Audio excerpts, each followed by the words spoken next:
എല്ലാ കൂട്ടുകാർക്കും വിൻഡി നൈറ്റ്സിലേക്ക് സ്വാഗതം. ഇന്ത്യയുടെ ബാങ്കിംഗ് ചരിത്രത്തിൽ ഒരിക്കലും മറക്കാനാവാത്ത ഒരു ദിവസം 2014 ഒക്ടോബർ 28. ഇതൊരു നോവലോ സിനിമാ കഥയോ അല്ല. ഇന്ത്യയെ ഞെട്ടിച്ച, എല്ലാവരെയും അത്ഭുതത്തിലാഴ്ത്തിയ ഒരു കവർച്ചയുടെ കഥയാണിത്. 2014 ഒക്ടോബർ 28 ഹരിയാനയിലെ സോനപത്തിൽ നടന്ന പഞ്ചാബ് നാഷണൽ ബാങ്ക് കുഴൽ മോഷണത്തിന്റെ കഥ. തിങ്കളാഴ്ച രാവിലെ ദേവേന്ദ്ര മാലിക് എന്ന ബാങ്ക് മാനേജർ പതിവ് പോലെ ലോക്കർ റൂമിലേക്ക് കയറി. ലോക്കർ റൂമിലെത്തിയ മാനേജർ ദേവേന്ദ്ര മാലിക് ഒരു ഞെട്ടലോടെയായിരുന്നു ആ കാഴ്ചകൾ കണ്ടത്. ബാങ്കിലെ ഏകദേശം 300ഓളം വരുന്ന ലോക്കർ ഷെൽഫുകളെല്ലാം തുറന്നുകിടക്കുന്നു. ലോക്കറിലുണ്ടായിരുന്ന സർവ്വസാധനങ്ങളും നഷ്ടമായിരിക്കുന്നു. മുന്നിൽ 2 അടി നീളമുള്ള ഒരു വലിയ കുഴി. ഇത് സാധാരണ മോഷണമല്ല. ഇത് കൃത്യമായി ആസൂത്രണം ചെയ്ത ഹൈടെക് തട്ടിപ്പിന്റെ ഒരു ഉന്നത ഉദാഹരണമാണ്. പരവശനായ അയാൾ പോലീസിനെ വിവരമറിയിക്കുകയും അവർ സംഭവസ്ഥലത്ത് എത്തിച്ചേരുകയും ചെയ്തു. അവരും തെല്ലൊരു ഞെട്ടലോടെയായിരുന്നു ആ കാഴ്ച കണ്ടത്. ഇത് ഒരു സിനിമയിലോ നോവലിലോ പ്രത്യക്ഷപ്പെടുന്ന കുറ്റകൃത്യം പോലെയാണ്. പക്ഷേ ഇത് യാഥാർത്ഥ്യമാണ്. ഇന്ത്യയെ നടുക്കിയ അത്ഭുതകരമായ ബാങ്ക് കുഴൽ മോഷണങ്ങളുടെ ചരിത്രത്തിലേക്ക് ഈ ദിവസം കടന്നുകൂടി. ലോക്കർ റൂമിൽ CCTV ഇല്ലായിരുന്നു. വളരെ സങ്കീർണതകൾ നിറഞ്ഞ ഒരവസ്ഥ. പക്ഷേ പോലീസിന്റെ അതിവിദഗ്ധമായ ഇടപെടലിലൂടെ ദിവസങ്ങൾക്കുള്ളിൽ തന്നെ പ്രതികളെ പിടികൂടാനായി. ഒരു തെളിവ് പോലും അവശേഷിപ്പിക്കാതെ കടന്നുകളഞ്ഞ ആ മോഷ്ടാക്കളെ പിടികൂടിയ നാൾവഴികളിലേക്കാണ് ഇന്ന് നമ്മൾ യാത്ര ചെയ്യുന്നത്. മോഷണം നടന്ന ലോക്കർ റൂമിലെത്തിയ പോലീസിന് ആകെ കിട്ടിയ ഒരു കച്ചിത്തുരുമ്പ് മോഷ്ടാക്കൾ ലോക്കർ റൂമിലേക്ക് എത്താനായി ഉണ്ടാക്കിയ കുഴിയായിരുന്നു. അവർ നേരെ ആ കുഴിയിലേക്ക് ഇറങ്ങി. എന്നാൽ ഇറങ്ങിയപ്പോഴാണ് മനസ്സിലായത് അത് വെറുമൊരു കുഴിയല്ലായിരുന്നു, മറിച്ച് ഒരു തുരങ്കം തന്നെയായിരുന്നു. 2 പേർക്ക് വളരെ സുഗമമായി കടന്നു പോകാൻ സാധിക്കുന്ന ഒരു തുരങ്കം. ഏകദേശം 125 അടിയോളം നീളമുള്ള ആ തുരങ്കത്തിലൂടെ പോലീസ് ചെന്നെത്തിയത് ഒരു കൂറ്റൻ കയറ്റത്തിലായിരുന്നു. ആ കയറ്റം കയറിയെത്തിയതോ ഒരു മുറിയിലും. എവിടേക്കാണ് താങ്കൾ ചെന്നെത്തിയെന്ന് പോലും അറിയാതെ ഒരു നിമിഷം അവർ ഒന്ന് പകച്ചു നിന്നു. ശേഷം മുറി പരിശോധിക്കാൻ തുടങ്ങി. അതൊരു വീടായിരുന്നു. ഇത്രയും വലിയ തുരങ്കം കുഴിച്ചിട്ടും ആ മുറിയിൽ മണ്ണൊന്നും കാണുന്നുണ്ടായിരുന്നില്ല. മറ്റു മുറികൾ പരിശോധിച്ചപ്പോഴാണ് അതിൽ മൺകൂമ്പാരങ്ങൾ കണ്ടെത്തിയത്. വീടിന് പുറത്തേക്ക് ഇറങ്ങിയപ്പോൾ അതൊരു കുറ്റിക്കാടിന് നടുക്ക് ഒറ്റപ്പെട്ട് കിടക്കുന്ന വീടാണെന്ന് പോലീസുകാർക്ക് മനസ്സിലായി.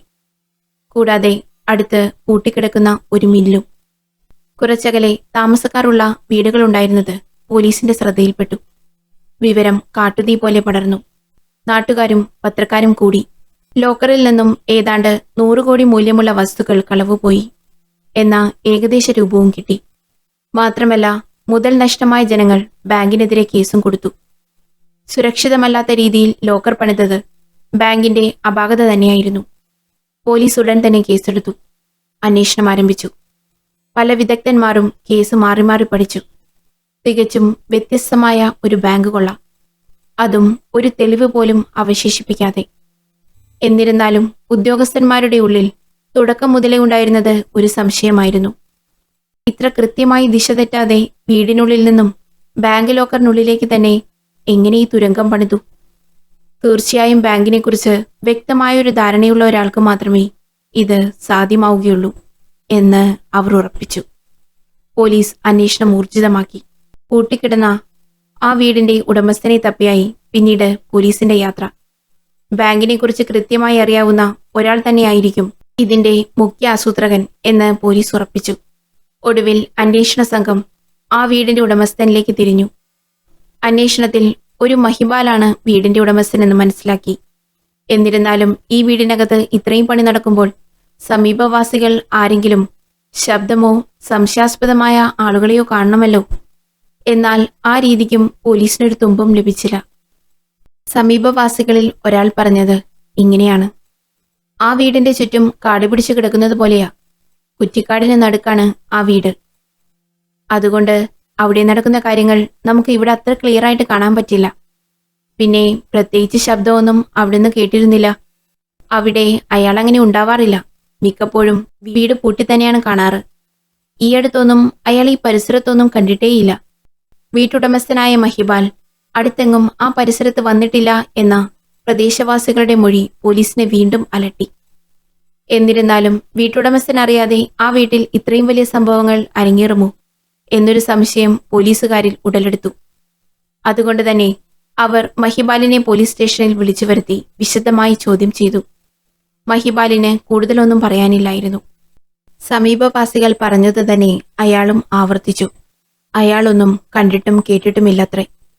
മഹിപാലിന്റെ മൊഴി പോലീസുകാർ പൂർണ്ണമായും വിശ്വസിച്ചില്ലെങ്കിലും എപ്പോ വിളിച്ചാലും സ്റ്റേഷനിൽ എത്തണമെന്നുള്ള ഉടമ്പടിയോടെ അയാളെ പറഞ്ഞയച്ചു. എന്നാൽ ഈ വിഷയമാണെങ്കിൽ ദിനംപ്രതി രൂക്ഷമായിക്കൊണ്ടിരുന്നു. ഇത്രയും ഗൗരവമായ ഒരു ബാങ്ക് കൊള്ള, ഇത്രയും ആസൂത്രിതമായി നടത്തിയ ഈ കൊള്ളയ്ക്ക് അന്താരാഷ്ട്ര തലത്തിൽ നിന്നുപോലും ബന്ധമുണ്ടോ എന്നുള്ള സംശയങ്ങൾ. അങ്ങനെ അന്വേഷണം കൂടുതൽ ശക്തമായി. ഒരാൾ മാത്രം വിചാരിച്ചാൽ ഒറ്റയ്ക്ക് ഈ തുരങ്കം നിർമ്മിക്കാൻ സാധ്യമല്ല. മാത്രമല്ല, ശനി ഞായർ ദിവസം കൊണ്ടാണ് ഈ തുരങ്കം ബാങ്കിനുള്ളിലേക്ക് എത്തിച്ചിരിക്കുന്നത്. ഈ വസ്തുതകൾ എല്ലാം ഒന്നിലധികം പ്രതികളുണ്ട് എന്ന ഊഹാപോഹങ്ങളിൽ പോലീസിനെ കൊണ്ടെത്തിച്ചു. എന്നാൽ മഹിപാലിനെ ചോദ്യം ചെയ്ത അടുത്ത ദിവസം എല്ലാവരും കേട്ടത് ഞെട്ടിക്കുന്ന മറ്റൊരു വാർത്തയായിരുന്നു. സോനാപത്ത് ഡൽഹി ഹൈവേയിൽ ഒരാൾ അസ്വാഭാവികമായി കിടക്കുന്നു എന്നൊരു ഫോൺ കോൾ. അതായിരുന്നു ആ വാർത്ത.